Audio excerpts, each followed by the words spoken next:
આજના જમાનામાં એવું જ શીખવવામાં આવે છે કે જે દેખાય છે એ જ વેચાય છે. જે જેટલો મોટો અવાજ કરે છે તે એટલો સફળ છે. સોશિયલ મીડિયા પર હસલ કલ્ચર અને 24 કલાક કામ કરવાનો દેખાવો. આપણાને લાગે છે કે સફળતા આનું જ નામ છે, પણ સત્ય કંઈક અલગ છે. દુનિયાના સૌથી સફળ લોકો કોઈ દિવસ બૂમો પાડીને પોતાની સફળતાની જાહેરાત નથી કરતા. તેઓ એક અલગ જ ગેમ રમે છે. તે લોકો એવી આદતો બનાવે છે જે બહારથી દેખાતી નથી, જેનું નામ છે સાયલેન્ટ હેબિટ્સ. આજે આપણે આ વિડીયોમાં એવી 6 આદત વિશે વાત કરીશું જે કોઈ પણ સામાન્ય માણસને અસાધારણ સફળતા અપાવી શકે છે. જો તમે પણ ભીડથી અલગ પડીને કંઈક મોટું કરવા માંગો છો તો આ વિડીયો ખાસ તમારા માટે છે. આજનો સૌથી મોટો પડકાર એ નથી કે માહિતી કેવી રીતે મેળવવી, પણ એ છે કે કઈ માહિતીને ઇગ્નોર કરવી.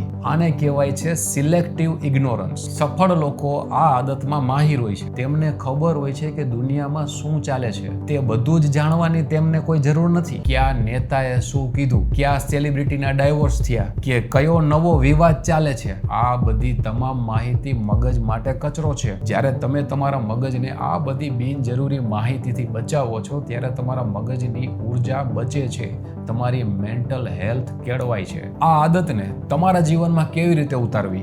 Notification filter. તમારા ફોનની 90% એપ્સની નોટિફિકેશન કાયમ માટે બંધ કરી દો. ગોસિપથી અંતર, શુદ્ધ ભાષામાં પંચાયતથી દૂર. જે ચર્ચાથી તમારા જીવનમાં કે તમારા કેરિયરમાં 1% પણ ફાયદો નથી થતો ત્યાંથી ચૂપચાપ નીકળી જાઓ. યાદ રાખો, દરેક વાત પર રિએક્ટ કરવું જરૂરી નથી. તમારી શાંતિ અને તમારો ફોકસ જ તમારી સૌથી મોટી સંપત્તિ છે.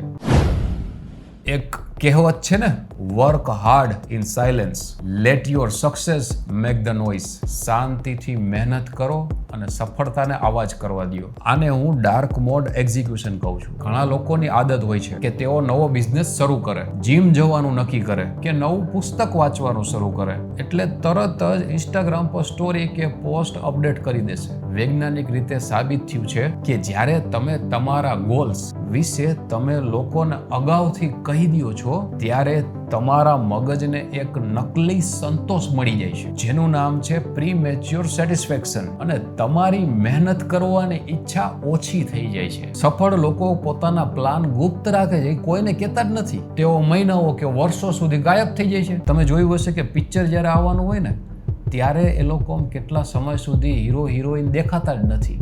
ના સોશિયલ મીડિયા ઉપર કે ના કોઈ સુર્ખીમાં કે ના કોઈ ખબરમાં ક્યાંય નહીં આવતા હોય. એ તમે જોજો, જ્યારે પૂરેપૂરું ફિલ્મ બની જાય ત્યારે એનું ખાલી એક નાનું એવું પોસ્ટર આવશે, ટીઝર આવશે, ટ્રેલર આવશે અને પછી રિલીઝ કરશે.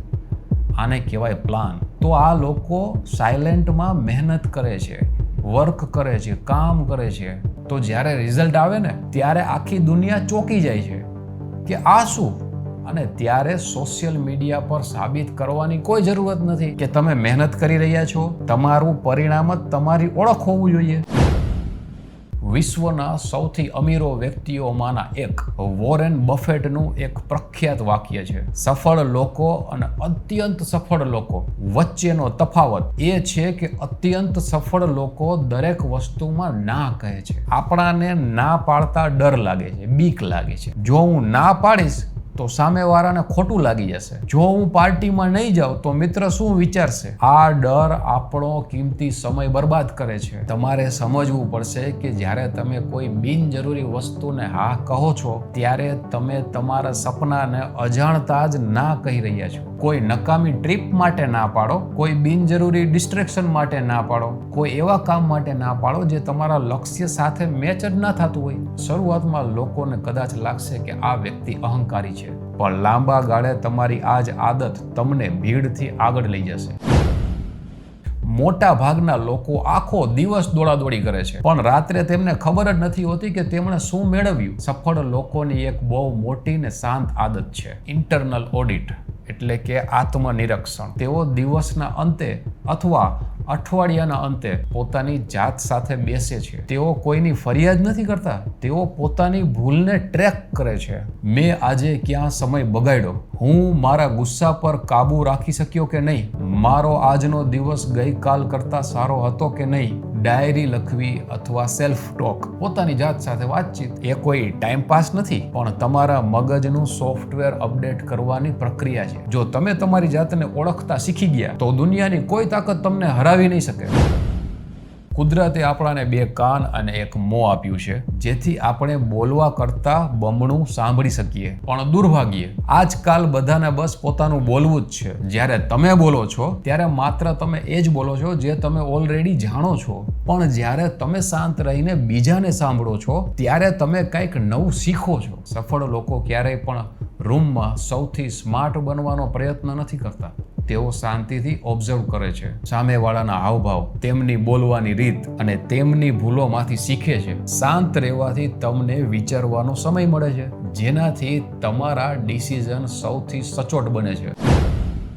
આપણે હંમેશા ટાઈમ મેનેજમેન્ટની વાત કરીએ છીએ, પણ સાચી ગેમ એનર્જી મેનેજમેન્ટની છે. તમારી પાસે 24 કલાક હોય છે, પણ જો તમારી પાસે એનર્જી જ ના હોય તો એ 24 કલાક નકામી છે. સફળ લોકો પોતાની ઉર્જાને પોતાના કિંમતી ખજાનાની જેમ સાચવે છે. તેઓ ઝેરીલા ટોક્સિક લોકોથી દૂર જ રહે છે, જેઓ સતત નેગેટિવિટી ફેલાવે છે. તેઓ પોતાના ડાયટ, ઊંઘ અને શારીરિક સ્વાસ્થ્ય આ બધી જ વસ્તુ પર શાંતિથી કામ કરે છે. તેઓ જાણે છે કે જો સવારે ઉઠીને મગજ ફ્રેશ હશે તો જ તેઓ દિવસના સૌથી મોટા અને સારા નિર્ણયો લઈ શકશે. પોતાની ઉર્જાને પ્રોટેક્ટ કરવી એ કોઈ સ્વાર્થ નથી, પણ સફળતા માટે અનિવાર્ય છે. તો મિત્રો, આ હતી એ 6 સાયલેન્ટ હેબિટ્સ જે બહારથી દેખાતી નથી પણ અંદરથી એક સામ્રાજ્ય ઊભું કરે છે.